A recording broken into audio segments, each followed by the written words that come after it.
Nesbitt found the show really funny. We were watching Being Ian today, and Oh, that's about your childhood, correct?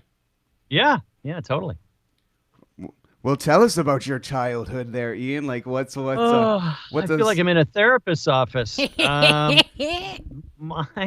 my childhood. Okay, here's the story. I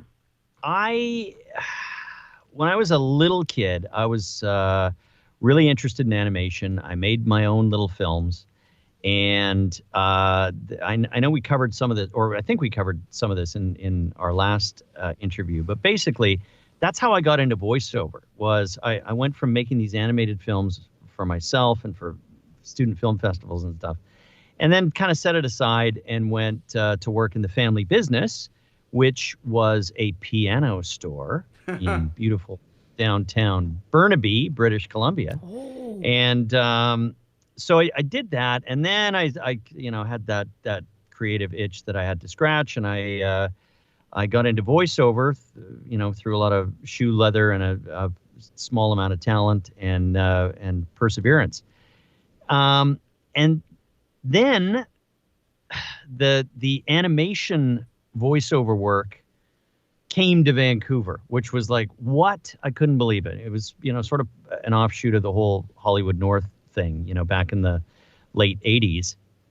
And I went, okay, awesome. So I got cast in some animation, and suddenly I'm reading these characters and I'm reading lots of scripts and I'm performing in them. And I said to myself, hey, this is kind of what I did when I was a kid. Like I was totally into animation. So I'm reading and performing in these shows and series. And I thought, I really want to make my own stuff. Well, how do I do that? Well, I got to prove that I can write. So that I started transitioning from reading and performing a whole bunch of animated characters to writing. And slowly but surely, I developed a resume and wrote for a whole bunch of really average productions. But it was kind of a means to an end. I needed to prove that I knew what I was doing and I could write. And that's when I started to dip my toe into, okay, I think I want to do something original. So that's the backstory of how the really short backstory of how I got into writing and then creating animated stuff for TV. But and then you made yeah, yourself into an animated I guy. did. I did. Yeah. So I'm thinking, yeah, as you do when you're trying to create stuff, like, oh, okay, what's going on out there? And one of the big shows at the time was Malcolm in the Middle, Okay. and that had three boys, and of course Malcolm was the middle child, but or actually maybe they had four boys. Anyway, it was a family of boys, and I remember really enjoying it. And then the light bulb kind of went on for me. I went, that's kind of like my family. I'm like the third of three boys. And then I started thinking, my childhood actually was pretty weird when you stack it up against other kids. We basically we didn't live in the piano store, but we all worked in the family business in one form or another. And I just started noodling with like, well, I wonder, okay, this sounds like a giant ego stroke. Let's make a show about me. So it was actually the second show that I created. I co-created well, actually there was many shows, but of the ones that got produced, the first one, which you probably know about, is Ivana the Yukon. And that was a big hit for YTV. So Yeah. that was the springboard to then, do Being Ian. And it is largely Being Ian is largely a true story. I mean, we we existed in a piano store. We had a Dutch piano tuner. His name wasn't Oddbald. I had two older brothers that tortured me, and I think really the motivation was revenge on them because being the third of three boys, you get a lot of it's like whack. One guy whacks the other guy, whack. The next guy gets whacked, and then it's me. And then what have I got? I got nothing. I can't kick the cat. So I Goodness, no. waited and waited and waited, and then created a TV show to humiliate them. And that is the story of being Ian. Well, we were touching. Just sorry, just gonna kill this graphic. We were touching upon that. So that's really interesting that you managed to like take this, like let's call it abuse that your brothers were doing. I was gonna ask you. I'm like, man, were your brothers that bad and relentless? Because I saw this episode today where you thought you had a disease because they poured cola in your blood test, and you're Yeah. walking around in a hazmat suit, and I'm just like, how topical. But Yeah, yeah, no kidding. yeah. No, they were pretty bad. I mean, like there was nothing that in the series. There's a few things that were like ripped from the headlines that were actually true, and I'm trying to remember what they were. But largely, it was just kind of the feeling of it was accurate. I mean, they did torture me. There is one thing in one of the episodes. I can't remember the title of the episodes, but basically they said that I was adopted. We're adopted. Oh my goodness You're gracious. Yes, terrible, abusive. Oh my God. So, That's anyways. horrible. That's not right at all, I reckon. Oh geez. Okay. Well, on a lighter note, where did Yeah. Yvonne from the Yukon come from? Because that's a pretty specific topic and show. Like, there's not a Yeah, whole yeah. bunch of Well, Yvonne from the that- Yukon stuff. That was really weird. The germ of that idea came from something really practical. And if you spent any time, I don't know what you do in your day job, but if you spend any time in sales or anything even remotely connected to sales, you're always trying to pick up on, okay, what is it that this person is looking for, whatever you're trying to sell them. And I was partnered with my partner at that time, my writing partner at that time, Terry Klassen. And we were writing some stuff together, and we were actively trying to, do something original. So I went to the Banff Television Festival Okay. and took a bunch of meetings. And, like, hey, you from Germany, what are you looking for? And, talk to anyone who was an animation producer. And this one guy that I've talked to, I forgot his name now, but I had this meeting. He was really an odd character. Like, he was really out there, but I quite liked him. And he said, I showed him whatever we had written and pitched. And he said, yeah, that's okay, but it's very funny, but not what we're looking for. What we want is something we like something in the north of Canada, like in the tundra with snow, and we like Germans like elk and mountains and bad weather. I go, oh, okay. So I got on the phone to my partner. I said, okay, I had this crazy meeting and this guy, and he was really funny. And I said exactly that. So we started noodling around with ideas, and that's where it came from. It's like, okay, well, let's see. Ice, snow, tundra. Okay, we can set. Okay, and we've my leaning, and so was Terry's leaning, was for odd stuff, like weird stuff, and yeah. that was the germ of where it came from. And then we thought, it'd be great time travel. and that was our version of time travel. Basically, this French explorer that, for those of your audience that don't know about Yvonne of the Yukon, Yvonne was a 15th century French explorer on a boat who thought he was going to go discover something for Louis the 15th or Louis the 14th. Oh, can't remember. Anyway, King Louis. Who was it? Do you remember? It's King Louis from the Jungle Book. No, not really. Okay. I don't know. My knowledge, close enough. My knowledge of King Louis isn't vast and wide. I'm like, is that the one from History of the World Part 1? Like, I don't know. Let's go with that. Close Okay. enough. Anyway, King Louis, French King Louis, sent this explorer off, and his name was Yvonne, and he was going to go discover new worlds, and he didn't. He crashed his ship up in the north and froze. And then 400 years later, a husky up there is walking along, and he's got to go wee wee. So he pees on this block of ice, and defrosts Yvonne.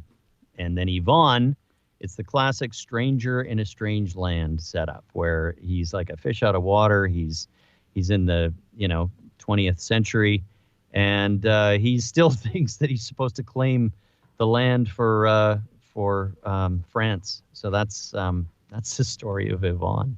That's amazing, man. It's a good thing that husky saw fit to go out and get into some mischief there, eh?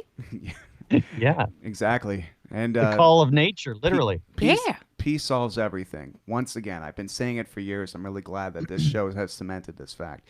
Okay, so Ian, it's last time we talked so much about all the shows, and I promise fans that are like foaming at the mouth saying, "Talk about Dragon Ball. He's the OG adult Goku." Yes, he is. Yeah. But Ian also, he's a writer as well. And you wrote 2 episodes, not 1, but 2 episodes of Freaky Stories, correct? Oh yeah, yeah. Which ones? I would. Titles. I can't remember the titles. Not titles, but remember the premise? I remember the premise of one of them. Okay, cool. And it was based on, when you stay in a hotel and you leave the room for the day, Yeah. you come back and stuff is rearranged, usually in a good way, by some really well-meaning maid. And the premise of this one was, when that happens, you come back and you look at your sink and you go, oh, wow, someone really not only cleaned, but they really tidied up and everything's nice and orderly. That was the premise of one of them. And I think that we took it in a really weird direction where she was, she might have been like kind of OCD about the whole thing. And so that's where it started, but then it got worse and worse and worse. I can't remember what the resolution was, but Freaky Stories, that was such a fun thing to work on, because I think the story editor, his name was Simon Muntner. Okay. And he's long since passed. He was an old man then. And I just really liked him. He like wrote on MASH and like real classic American TV. So it was so cool to hang out with him and, hear stories and stuff like that. But I don't remember that. I don't remember how we solved that particular Freaky Story. But I remember that was the setting. It was a maid that changed things around in your room, and then it got freaky. So if any of you out there know your Freaky Stories and stuff like that, write in the comments so me and Ian know which one, because I just want to rewatch that. That's like that. Freaky Stories is definitely a really fun series, and great for voice actors because, they can come and go and act so many different characters. I know that Alison Court's been on that show a bunch of times, and it's really it was also cemented in like the YTV Dark Knight lineup, that to a young man, when you're they're gonna play scary stories in order. Awesome. Nowadays, everybody could just make their own playlist and have complete control over that. But when you're at the mercy of your cable provider and what they program, it's a big deal. Now, Ian, people, they're asking questions and stuff like that. First of all, big shout out to my friend John, because he's a big supporter of the show and loves him some anime, and Goku, I'm sure, is a huge character to him. We told the story last time of why you left Dragon Ball and that kind of stuff. But but I just want to say once again, reiterate right now, is that you are my Goku. When I hear Goku in my head, your heroic voice is that voice that I hear. And when I heard you were Cheetor, I'm like, oh my God, that's that heroic voice I know and love. When did you realize that you could start making money by sounding exactly like you? That happened in commercials, which was really weird for me. So that was my entry into voiceover. Vancouver used to have a really vibrant commercial production community with some really great jingle houses, music production places. And it's changed a lot. There's still really good people there, but it's no longer the center that it once was. A lot of it got centralized in Toronto. It's just the way the world worked. So my introduction back into the business of show was through commercials. And I specifically went, you know what? I did voices for my animated cartoons. I know that there's stuff going on in this city. I am going to do voices. Yeah. So I attacked it from okay, well, in those days, most of the people on the radio or on commercials did not sound like me. They sounded like, big men with big manly voices who sounded like announcers, and they just didn't sound like me. So I went, okay, well, I'm going to be like the character guy because I could do accents and I could do characters and, cartoon stuff. So that's how I got into the business. And then one day, one of these commercial producers, the tone was changing in what an announcer on a commercial was. And they were looking more for like real sounding, like the guy next door, but who still sounded like, he could read a page of copy. So one day, one of these producers said, yeah, hey, we would like you to do this, whatever the commercial was. I forget what the product was. And just, just read it the way you would read it. And I go, wait, what? Like I'm usually like the surfer dude or the kid or the Australian kangaroo or the, some character, right? Like I was the utility character guy. No, just sound like you. So that was the light bulb moment where I went, what? You're hiring me to sound like me? Wow. Okay. And then basically the same kind of thing happened in cartoons for me. Initially, I wouldn't even look at the hero role. I just went, nah, that's not me. I'm going to do the yay crazy guy, right? And then as I got more and more comfortable, I started to audition for those guys that sounded like me. Like, my name is Goku, and I'm going to kick your ass. That guy. So, yeah, that's how it happened. I mean, there was two distinct moments, like the commercial moment where I went, oh, I can basically sound like me, and then the animation version of it.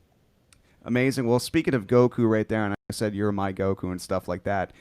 Usually we do this at the end of the show, but just people get such a kick out of hearing people do the thing. And you'd be surprised how many times people don't sound like their characters anymore, but I know you nail this. Could you, as Goku, tell everybody to keep washing their hands? All right, everybody. This is important. Take a bar of soap or a little squishy thing that you push down on. Get that in your hands and wash your hands. Sing happy birthday 3 times, then rinse. Voila, done. Wow. That's awesome. That was Ian. amazing. Thank you so much. Thanks, Ian. We don't ever want everybody to be like, when they come on the show, be like, dance, monkey, dance. But, frankly, the chats love that kind of stuff. And so I occasionally dance. And so do I. And so do I. But it sounds like, just to paraphrase, like I said, we talked in great detail on the other episode, which is available on our Facebook and YouTube page. But, Dragon Ball involved like a lot of screaming, but when you played Cheetor on Beast Wars, that it really didn't involve as much screaming. I think it was a whole different concept because they animated around your performances as opposed to you just matching mouths as well as you could. And we spoke to Gary Chalk just last week. And Gary Chalk. Okay, and I addressed that. I'm just like, so far, David Kay, Ian James Corlett, and Michael Benier all imitate you the same way. What's with the finger? And his story is that, well, whenever people were goofing around and I wanted them to work, I would say, hey, pull my finger, and threaten to let one out. Is that the truth on your end as well? Let's just be kind about it and say that is Gary's truth. Okay. All right. Amazing. That's close enough. All right. We're going to get into some fan questions right here. Bernadette Winder, who is the most helpful person. I say this each and every week. She shares our show on so many pages. Thank you so much. Our numbers have increased so much because of everyone who shares this kind of stuff. So, but from the bottom of my heart, thank you for doing that.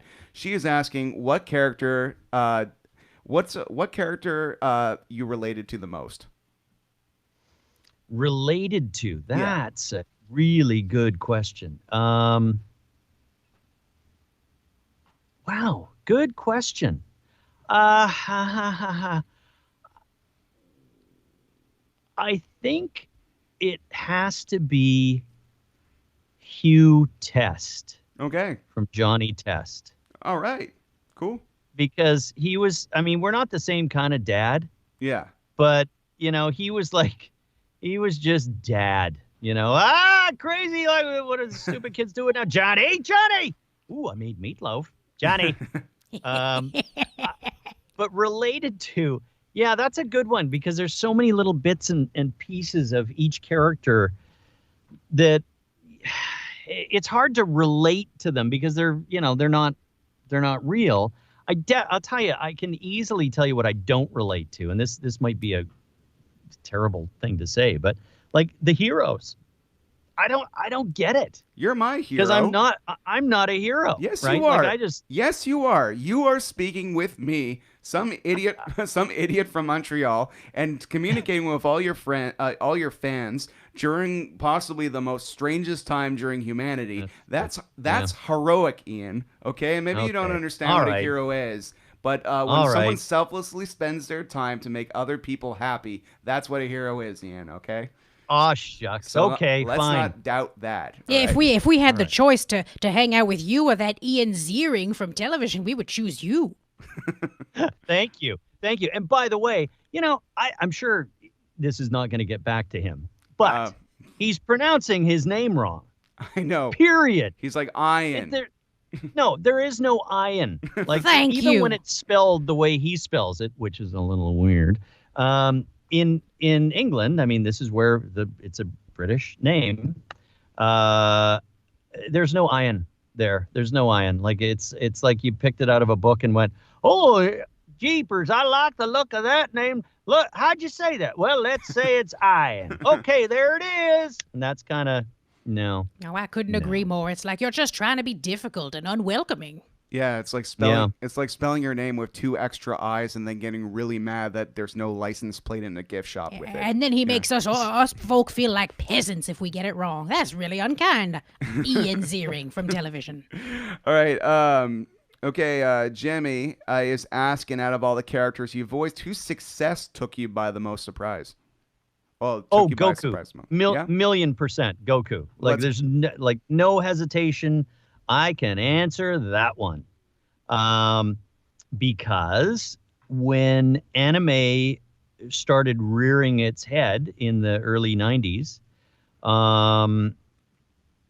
you know, I mean, I'm a product of, like, I'm an animation guy. There's no two ways about it.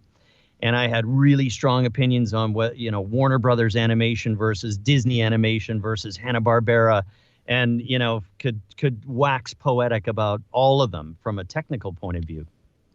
And then when I first saw anime, I just kind of went, well, that it's kind of like a cool aesthetic.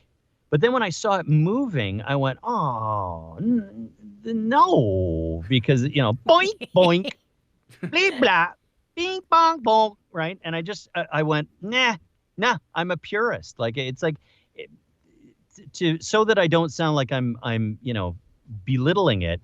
It's like a jazz sax player or something, or a jazz guitar player who, you know, is just like totally into the language of jazz.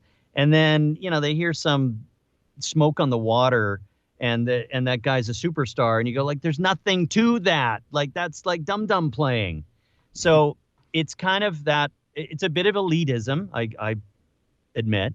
So I wasn't really into it. Let me just say that. All right. And it was just another, all that, I did tons of dubbing, and they were just gigs, right? You just do them. So when it became the phenomenon that it is, I was blown away. Like, what? What? Wow. Didn't that is one of, if not the biggest misjudgments of my career. Like, not that I'm, annoyed that I didn't want to scream for pennies. That's not it. It's just like misjudging whether something was going to click or not with fans. Like, I totally wrong on that one. All right. We have another. That's all the anime fans are like, what? But everybody. Oh, I know. I mean it. I know. I'm saying it with love and honesty. I know. Well, it's better. It's better to be honest, but at the same time, it's kind of like your practical, the way you approached it as an actor and the practical approach you took to it. You didn't like emulate like what you're seeing on screen. Like if everything got really wacky and random, you still, your Goku always played it really close to the chest. And that's actually like in a surreal world like Dragon Ball Z, Goku, no matter what, if an energy blast was coming out of his hands, I'm like, yeah, I buy it. Right. And it takes great acting to kind of do that. Mm-hmm. Because Thank you. Yeah. So take that, everybody. No, I thought the same thing when I first saw Speed Racer as a kid. Like my brain was like, what am I seeing? And then later on in life, once you get it, and once you like that band, you want to hear all their songs. Yep. I totally understand. All right. Malik is asking, what was your favorite moment from working on Being Ian? Favorite episode, character, just moment, or personal opportunities for yourself. But what was tell us some favorite stuff about being Ian besides the fact it was all about you. Yeah, I think one of my favorites. I mean, the whole thing was just fantastic because obvious reasons. One of my favorite episodes. I have two. One was called. I can't remember the title. It was called Delayed Silence, and it was amazing. Yeah. No, someone will know. It's basically our Willy Wonka and the Chocolate Factory episode where Ken Kelly gets a piano dropped on his head, and he gets knocked out, and then this kind of fantasy world of music, which was based completely on the original Charlie and the Chocolate Factory movie. Unfolds in front of them. Like there's Oompa Loompas, and they're like these little immigrant guys who happen to speak differently, and they sing Oompa Loompa style songs.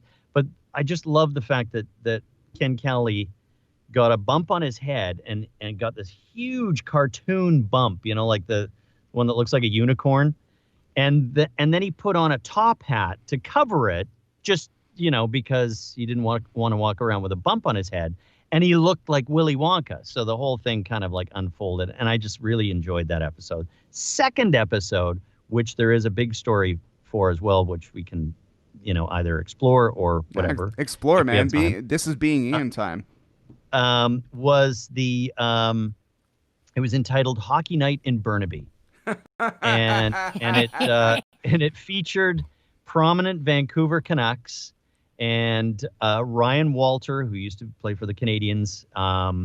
And it was just a thrill because we actually had them on the show. It was like really, really cool.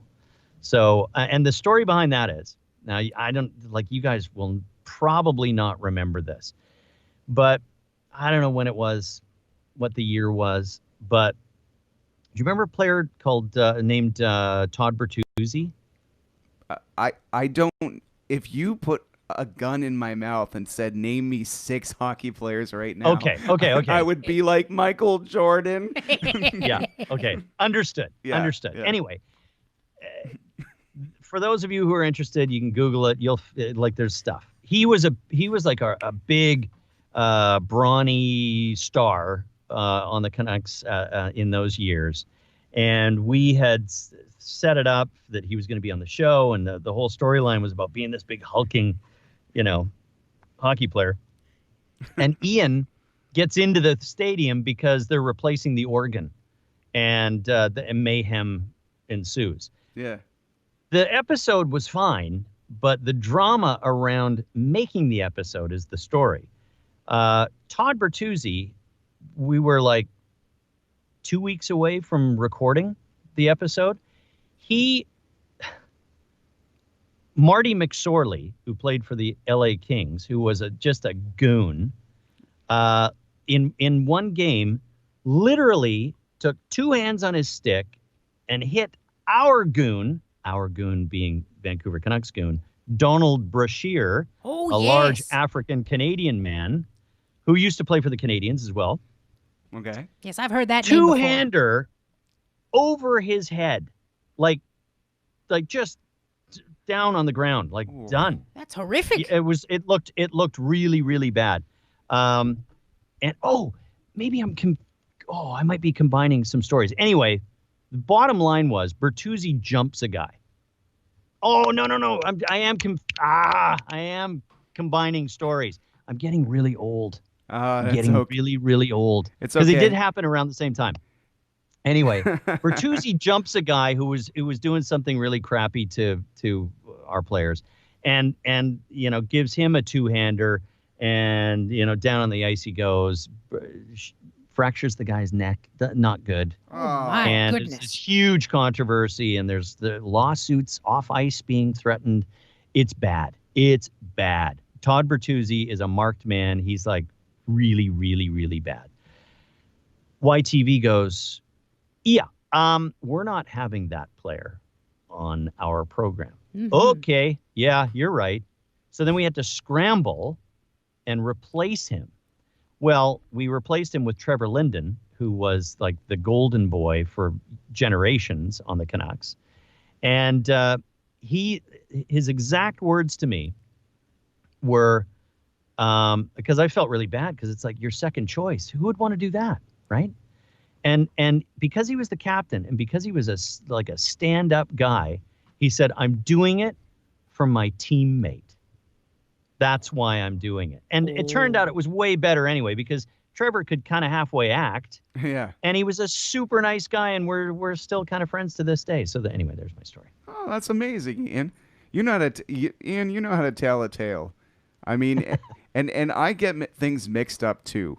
For instance, like, I thought basketball was a real sport. I'm like, yeah, that makes sense.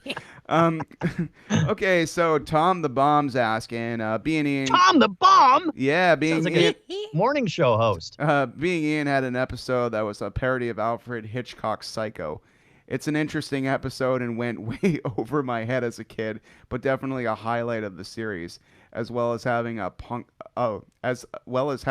band Gob on the show. Gob! Yes, that was Gob- another highlight. Dude, Gob, they're my homies. Their bass player is my boss on a radio station I do a broadcast at. That's crazy, Oh, man. hilarious. Oh, Yeah. you got to ask him about it.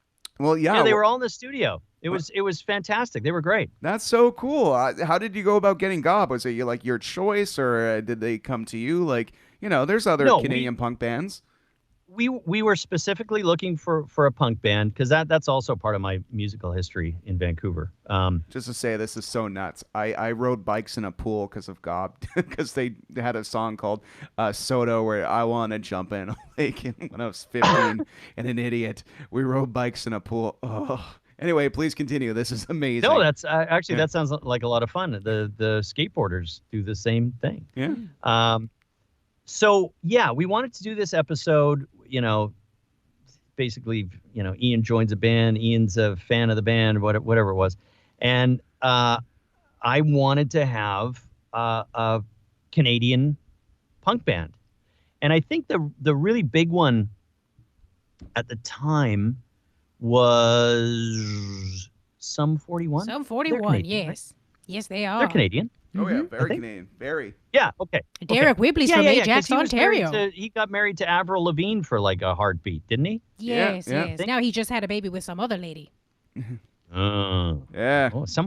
the puppet knows. The puppet knows stuff. So yeah. So anyway, I think there was a list, right, of like, who can we get, and then someone knew someone who knew someone, and it was like, God, well, they're I'm pretty sure they were based in Vancouver, and they were around, and that's how that happened. Amazing. That's so cool. Like, what a small world. And it just goes to show, like, Canadian entertainment is kind of a small world in a sense, where there's a ton of bands, but really, There's only so many ones that Yeah. make. There's only so many that make it. Well, Now, there's Should've had that Simple DOA. Plan from television as There's well. too Simple old. Plan. yeah. Then there's Simple Plan from Montreal. There's a whole bunch that Yeah. Right. that mid 2000s pop punk boom. A lot of it originated in Canada too, actually. Yep. So definitely we got to touch upon Beast Wars. I mean, we did a big Beast Wars episode, but my plan, if it's okay with you eventually, Ian, and Gary's down to, I'll kind of want to have a few of you guys on this show, like, Okay. exchanging stories, claiming the other one farted, Sure. get to the nitty gritty and stuff like No that. one else farted, okay? No one else farted. That was all Gary. Gary, And what's that expression? Whoever denied it, supplied it. Oh my goodness, there's a lot to talk about in a show like that. something Gary, Whoever denied it, supplied it. I have not heard that one. Really? Thank you. So Gary, I asked him, I'm like, hey, Ian's coming on the show tomorrow. Do you have a message? And he says, just tell him Jimmy says hi. What is Yeah, that? What does that mean? What that means is that's a nickname that Gary had for me because I've always been a three-namer. I've always been Ian James Corlett. Okay. And some people pick up on that and think it's odd or they, just make something of it. It was kind of like being in school, being with Gary, because Gary's got 10 years on me.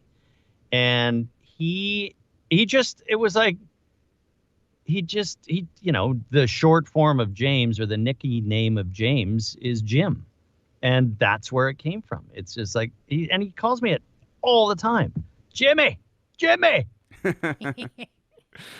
Oh, that's amazing. I look forward to touching upon all these amazing Beast Wars stories with you, and maybe we could even rope David Kay into there too, because now all three of you guys have been on the show, and it's just crazy. Beast Wars.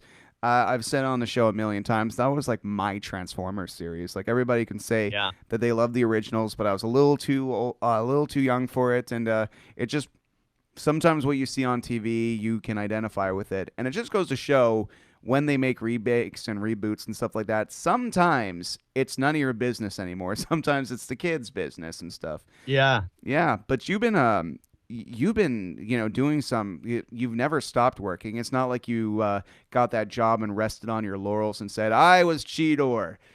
No, Thank you you can't do and that. good night. No, you said to yourself, I'm going to be Chef Remy Bones. Yeah. on Vampirina. Tell us a little bit about working on Vampirina. That's such a cool show. A friend. Vampirina is great. Is great. We got a bunch of episodes in the can. I'm not sure that they're released yet, but they sort of pre-did a couple of seasons, and that was one of my first ongoing animation characters after I moved to LA. Wow. And it was just an audition like anything else. And funny thing is that, not to sound like a whiner, but when you're working in LA and you're just a name on a list of here's 40 voice auditions for this character, of which there might have been hundreds, and then you get it narrowed down. Like you're just another guy, unless you're one of the stars or the old guard here, because the people in, it's like anywhere, right? People in the community know you, because the people who are casting animation are not fans. Fans know who I am, but these are people who, like, they've got lives and they work on stuff, right? So they're not sitting there watching Dragon Ball and going, oh, that's Goku. Like, I mean, They might be now, though. I mean, that whole crop of generation of people who hire, they're kind of like in positions where they're starting to make their own stuff now. Yes. I mean, I would hire you in a heartbeat if there was anything I could hire you for. I would hire you. Yeah. Well, so that's the thing, right? I mean, like, you get it. But you still have to get to those creators. Yeah. Who might have been fans of, stuff that I've done in the past. So anyway, this was like really just, it was the luck of the draw and whatever I did in the audition that made them go, that guy, let's get him. And that's how it happened. And then it turned out, you got to be able to sing, which fortunately I can. I always say this, I can sing. I'm not a singer. Like, singers get up with a mic anywhere, anytime, and they're there. right? They can just do it. Yeah. Me, I'm like, okay, let's do that verse. Let's do that part of that verse. Let's do the next verse. I can, my pitch is good. I can do it. I can do it. So fortunately, that got me also, a step higher in the door, and it's been a blast because I mean, who doesn't want to work for Disney, right? Oh, I would love to work for Disney.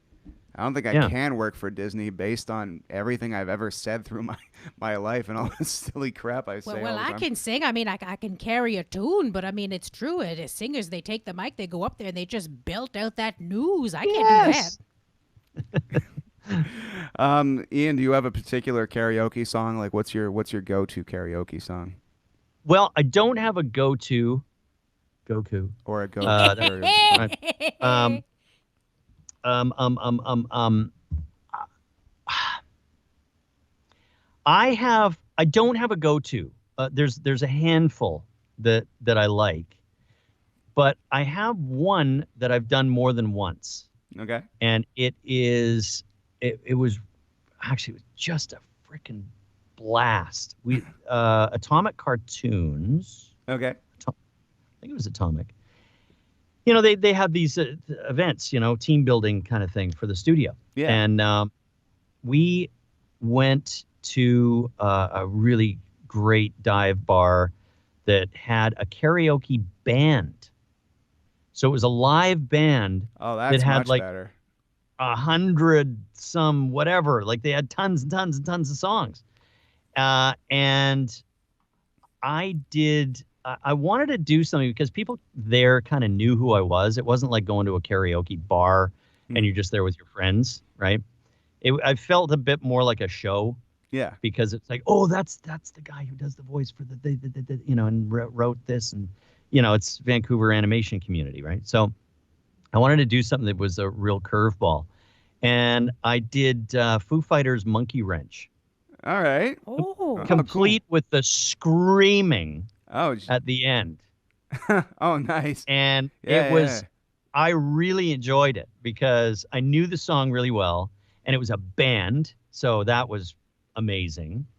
And people just went, what?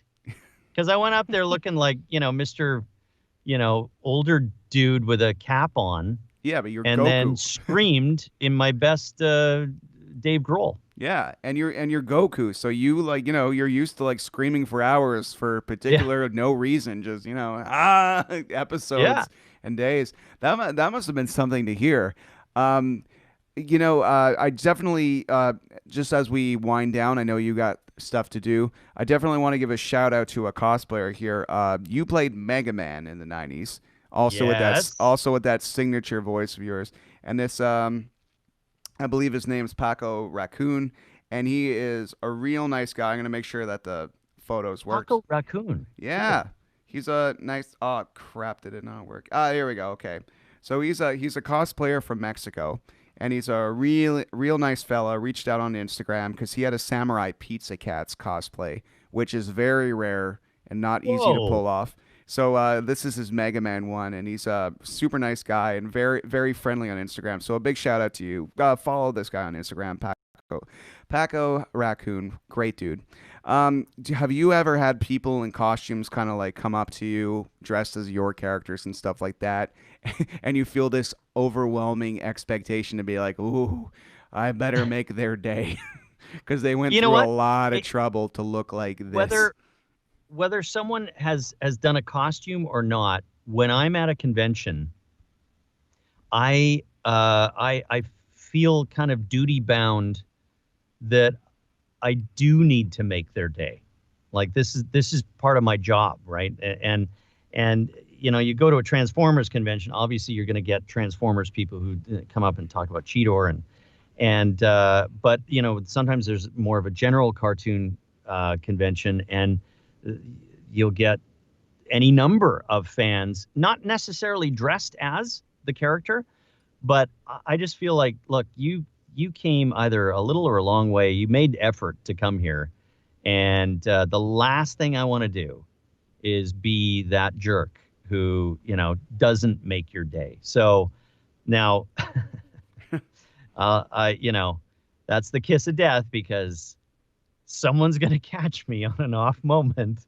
But I really, that's my intention is to make your day for whatever time we have together. If you're a fan of Goku, man, thank you. And that's what I want to do. Vicky's pointed something out to me that I did not know. They said I already know. Oh, she was. We online said, hey, just to let you know, he's a creator of Being Ian and stuff. And she's like, well, I already know that. And he voiced another Transformer called Shadow Raker in Transformers R.I.D. How is it how is it voicing another Transformer? Did you feel like, do I use my regular Transformer voice, or do I transform it? Yeah, Nesbit. Woo. I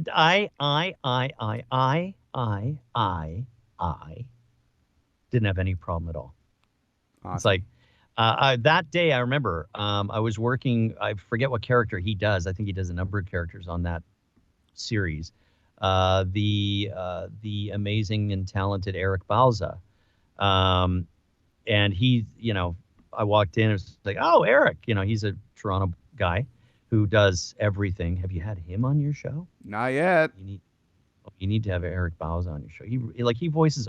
He's like the new Bugs Bunny and Daffy Duck, and he does everything. Amazing. And he's from Toronto, so there's going to be a Canadian connection there for sure.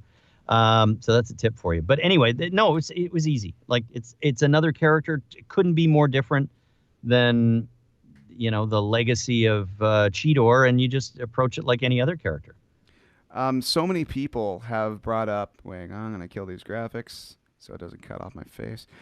So many people have brought up the fact that you were, Glitch Bob in season 3 of Reboot and season 4 as well and stuff like that. Yep. Once again, using that heroic voice of yours. They were asking, what was it like, to take over a character, like Michael Benyar. He did his thing. He told us his story and stuff like that. But when you come in the booth and stuff like that, what did they tell you? Like, hey, try to sound like Michael, or we heard your stuff. Be you. Which one was it? It's a little bit of both in that instance, because their whole thing, the producers, their whole thing was, well, it's Bob. So it doesn't, but it's a different Bob because he's going to look different. So we want you to sound kind of like Bob, but we're not so stuck that it needs to be a Michael Benyar impersonation, which, I wouldn't feel comfortable doing that. It happens. People get replaced for all sorts of reasons, but it kind of sucks. Actually, that's a lie. I would do it. Whatever. It's a job. I didn't fire the guy. That's a joke, but anyway. It was. Well, I knew the deal. I knew what they were after, and it was exactly kind of how you imagined it, where they, it's the same guy, a little different. So you could kind of make it your own. Amazing. Okay, well, at least you didn't have that kind of pressure. We're looking at a graphic of your Bob right now, especially hanging out with old one, where you could see with the dreads, man. It looks like you've been following around the dead for a while, like in a van. So it's a pretty cool take on Goku. A little bit. I've seen stuff. What's up, Dot? Yeah. Yeah, but it's pretty incredible how you managed to touch upon all these insane characters from back in the day and make them your own. While at the same time, I'm all our ears as fans, we're all training ourselves now to recognize voices other places. Now, who is a voice actor that you absolutely love, and when you found out he did another character that you loved, it just blew your mind? Because that happens almost on a bi-weekly basis while doing, interviews with gentlemen like you and Gary. Yeah. Okay. Good question. Wow.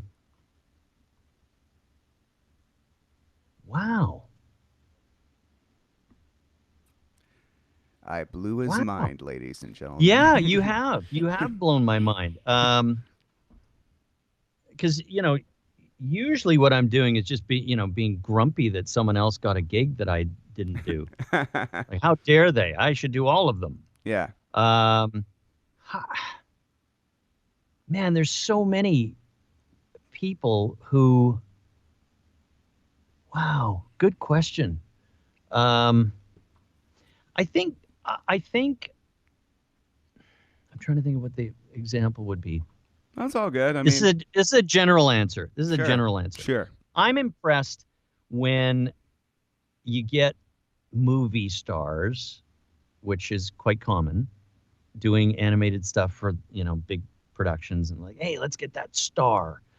And I'm always impressed when they can do it, because voice acting is closer to theater stage acting than it is to TV or movie acting. That's So true. it's a different skill set. So when I hear someone who moves over, actually, here's an example, but I wasn't blown away because I knew who it was. But it's an example of respect. Is Tony Hale, the guy who plays the assistant on Veep, and he played Buster on Arrested Development. And he's doing quite a bit of animation now on some shows that I think he wrote. I think it was based on a book that he did. So he's really good, Oh, he was Forky in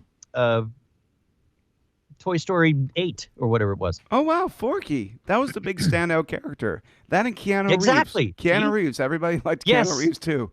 Uh, Yes. That And I think it may be because we're Canadian, because it's like, yes, that was really good. that's absolutely awesome, Ian.